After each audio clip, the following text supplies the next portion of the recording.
So I've got some bad news. Some very bad news. People are declaring war on Tuscany and Florence. I mean, they clearly don't realize that the profit is the Florence settlement. I mean, they can't. I guess we should. I don't know. I think we should probably consider them heathens now. The Pope himself declared war on Tuscany and Florence. I'm just referring to them as like Tuscany and Florence. Just I don't even know why at this point. Bohemia as well, which I don't think Bohemia. Oh, Bohemia will have a big deal. Yeah, Bohemia might have a big impact because they have borders with Bavaria, and they might be able to take Pisa here. Did Hungary declare war too? Iceland. I liked you too, Iceland. I liked you too. Egypt as well. We should see a few people join in on the wars. Bohemia has chosen autocracy, so both Egypt and Bohemia. Yep, both Bohemia and Egypt have chosen autocracy so far. Whoa, look at the happiness for Egypt, -1. That's gonna hurt them. See, this is where this campaign has been more balanced, because this is around the time period where we see a lot of civs in either Eastern Europe or North Africa just dominate. And I'm so glad that it's still really, it's still anyone's game, because, the resources are more consolidated in Europe instead of some of the regions that are less populated. So that's cool. There's 38 civs left because you can't count myself. Armenia is already influential with 2 out of the 38. Finland as well. So they must get some cultural bonuses somehow. Again, of course, the way we do this is, just to remind everybody, is it's kind of an opinion-based victor. Not necessarily, no one's going to actually win a domination victory. It's all going to depend on what you guys think, entertainment value, cities. I mean, usually it's a pretty clear winner. Usually. Not every time, though. There has been controversial winners in the past. So we'll see what happens. But I'm pretty sure we'll have a pretty clear... Actually, I don't know. I shouldn't say that at all. I don't know if we'll have a clear winner. I hope we will, but at this point, who knows? At this point, if something big doesn't happen, then I don't know. But this is where, we're approaching turn 300. Things are about to get pretty messy. Things are about to get pretty crazy, because when everyone has artillery, things get crazy. When everyone has planes, things get crazy. Nukes should be coming. I don't know how far. Usually there's a handful of civs that have nukes. I don't even know who has uranium. I don't know the strategic resources at all. In the first few AI-only battles, I used to look at strategic resources, but they really mean nothing. And they really don't mean anything, because so many civs can just trade for those strategic resources that it doesn't matter looking at them. Maybe uranium, maybe I'll look into uranium, but again, it doesn't really matter that much. Bavaria going after Greece now too. Remember, Greece is facing a pretty big coalition war, mostly just versus Byzantium. But, I mean, they're doing okay. Yeah, it's not the end of the world. I'm surprised more people didn't declare war on Tuscany. I figured, we'd see everyone join in. Rome being one of them. But Rome is already fighting a lot of nations. Rome itself, the capital of Rome, pretty good. I mean, 18 population, not bad. That's not a bad city to take.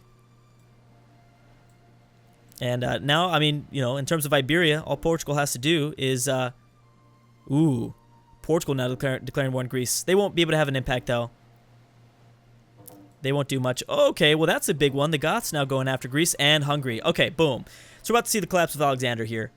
And who takes the most cities is the important thing. Looks like Hungary is going to take this one. This is Bulgaria, right? There were a lot of people. I was shocked. I think it was video 4 or 5 when Bulgaria fell. Or maybe video 3. I have no idea. When Bulgaria fell, so many people were upset. It was crazy. I check my demographics, where most people watch my channel from, what countries, subscribers are from, something like that. Bulgaria is not the most followed. Definitely, Bulgaria is pretty far down the list, but there were a lot of commenters that were really upset, and I just thought that was kind of cool. I was like, oh, that's cool. And there must have been a lot of people that were rooting for them. So now Rome's going to jump on the bandwagon. Rome might be able to do... I'm surprised. I actually thought Rome was on the defensive. I thought the AI was considering themselves more on the defensive, but I guess they're going to do it. Celts peaced out with Denmark. We've got Hungary and the Dutch piecing out. Ooh, see, this is the big one. Who takes this over? Is it the Goths or is it Hungary? If it's Hungary, this could be a really good time for Hungary to become the next Portugal, I guess. Switzerland now going after the Pope. There you go, Switzerland. Hey, you get bonus points, Switzerland, because now you're helping out my Civ. Florence. He really is. This is like the Swiss's attempt. Like you just declared war on the prophet. He declared war on the false prophet for Florence. Sometimes this game just gets me in such a weird mood. These AI only battles just so crazy. Okay, we've got and that's a smart move by the Vandals to declare war on Rome at this time. Even though the Vandals are kind of distracted. Ooh, there you go. We've got the Celts and Scotland teaming up to try to push Belgium out. Okay, wait, what? Okay, Portugal and Finland going after Switzerland, but they should be fine. Yeah, that shouldn't mean anything. Hungary is calculating their turn. Let's see what happened. And what is this going to do for? Oh man, so it looks like Byzantium has lost like most of their navy here. They still have, a good amount of land units, but what are land units going to do for you? I mean, you could start to embark, but you're going to get the crap beat out of your military if you start embarking with land units without any sort of navy. What is this? Second Congress, span of... Jeez, there's barely any luxuries on the map. I don't know if you want to do that. Ivory and gems, okay. Egypt and the Vandals. Okay, you should be fine. Rome going after Belgium. Oh, Rome was still at war with Florence. Tuscany and Florence, stuff like that. The Dutch and Sweden, which there's a kind of a close border here in modern-day Finland, but there's nothing too big of a deal. Milan and Belgium. We've got a peace deal between Milan and the Pope. And that is about it for now. Yeah? Kind of about it. Okay, so what's happening here? Looks like Hungary's actually going to go after Sparta instead. They're going after Sparta. Sparta. I feel like I'm Sparta. I say Sparta. Sometimes when I'm talking fast, I just say Sparta. And it's like, Drew, come on. Come on, man. Just come on. It's not that hard. Yeah, Pisa's holding back so far. I mean, we've got Bohemia pretty much surrounding Tuscany's city. But Pisa's they're holding Bohemia back, which is pretty good. They might be able to, Florence might be able to flip the script on the Pope, and maybe they'll take over Benevento. Let's see what the Goths' approach is. We've seen the Goths and the Greeks at war in the past, and yeah, this is what they did. They didn't do anything. They just kind of stayed along each other's borders, and they never really attempted to begin any sort of siege, which is really weird. Ooh, low blow. Low blow, Queen Victoria. Right as, Scotland also declared war on the Netherlands. Okay, so the entire British Isles, which I'm sure the British viewers will really enjoy, and the Irish viewers as well, it's all at war. So we have the Celts and the Scottish teaming up to go after Belgium. The Scottish just declared war on the Dutch, who are here in Breda. And then, just like that, Queen Victoria is like, yeah, you know what, let's go after Scotland now. So this is a huge mess. I think the Celts ultimately are the strongest power out here in Ireland, but and they're pretty safe too. Even though they don't have very much population. They've got all these units, but I'm sure they're behind in technology. Yeah, they are. They've got musketmen.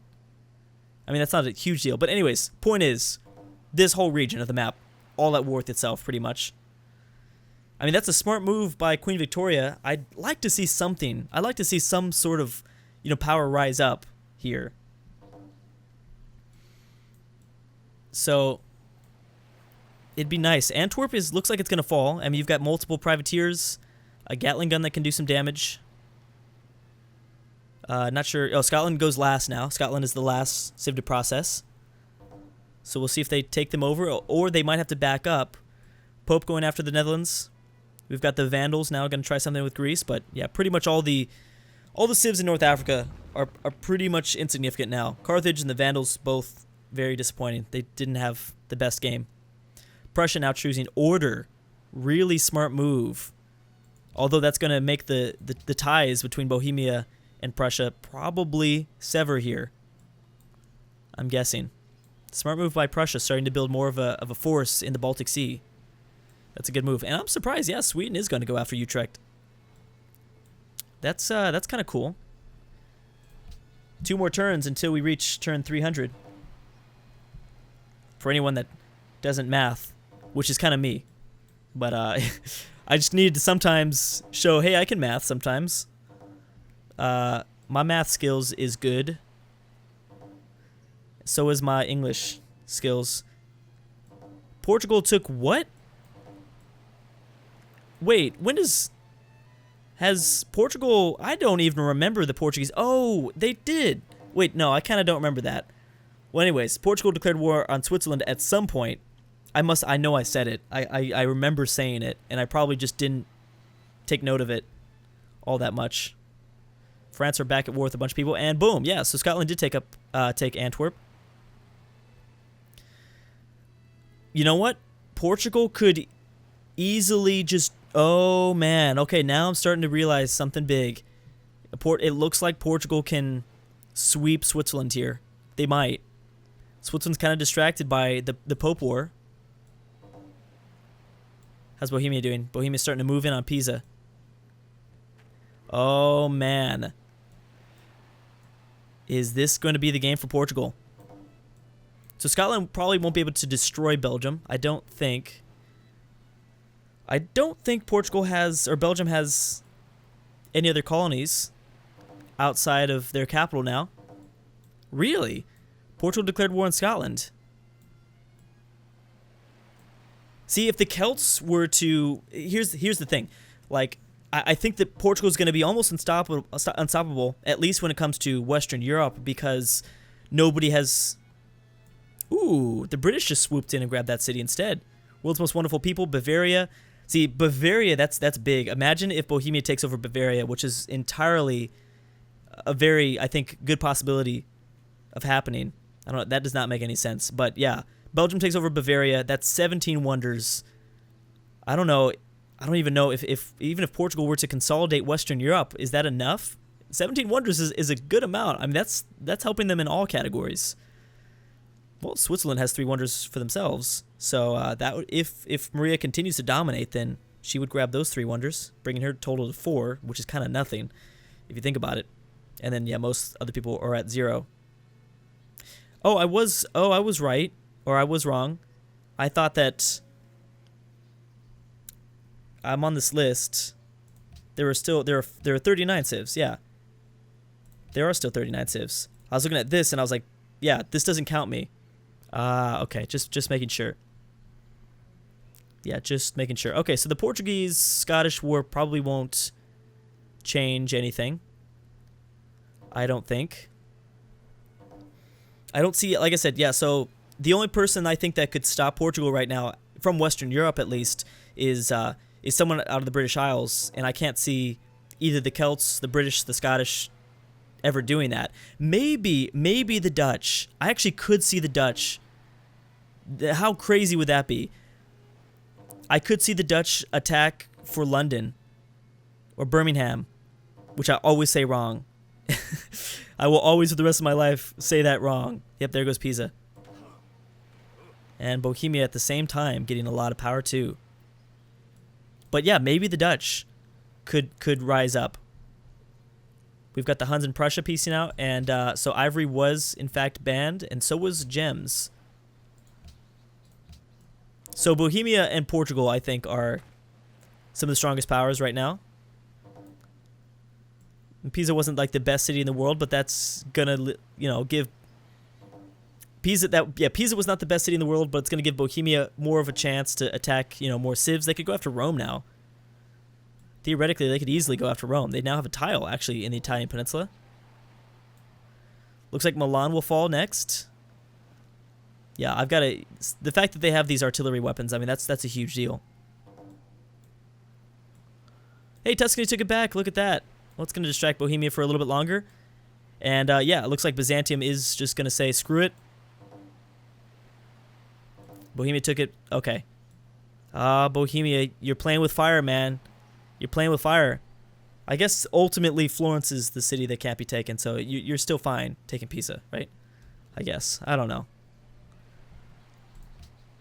And here we are. Who takes the city over? I think it will be Byzantium, right? Did they just move? Byzantium moves first before Hungary, that's for sure. Milan fell. We assumed that Milan would fall. I think Egypt or Assyria can still be a power that rises out of Europe, though, with time. The Pope and the Moors. Okay, yeah, so it should be... Oh, no, Hungary moved. So I think this is going to go to Byzantium. Byzantium has got a caravel, which would be a big loss for Hungary. I mean, that's like game-lasting impact if they don't take Sparta. If they don't take Sparta, they're going to get pushed out of Byzantine territory. Their game's pretty much over. I don't see them, this is make it or break it right here. They didn't take it over because I forgot Portugal's going to gain some health back. You have 2 cannon attacks, but no more melee units. Oh, dang, that's a tough one. I don't know. It's still going to take some time, that's for sure. Is Portugal at war with Tuscany? I don't think they are. Yeah, I think they just have open borders. Look at the Dutch. Ah, man, I'd like to see the Dutch do something a little bit more. Redcoats are attacking the Scottish capital. And Prussia's now starting to do something again. Actually, Prussia has a good chance of maybe taking Moscow here. Although that Russia has kept up, I think, in terms of technology. They have riflemen themselves. Rifling, I guess I should say. Rifling technology. Riflemen. France is going after Belgium. People trying to eliminate Belgium. Okay, everyone's trying to eliminate Belgium. Denmark would probably be the easiest one to do it, though. But Denmark is just chilling. They're not trying to get into any of that. The problem for Portugal is they're going to have to fight through Bern. And I don't know why the Dutch... I don't know if the Dutch are, like, protecting Switzerland or what. The Dutch must be moving through... Did the Netherlands declare war on... I think they declared war on the Pope or something. Maybe they're trying to move through that territory. And still nothing. Still nothing here. It looks like it'll be Hungary, though. Who adopted ideology? So we've got Portugal choosing autocracy. That's the 3rd autocracy nation. And then Mali choosing order.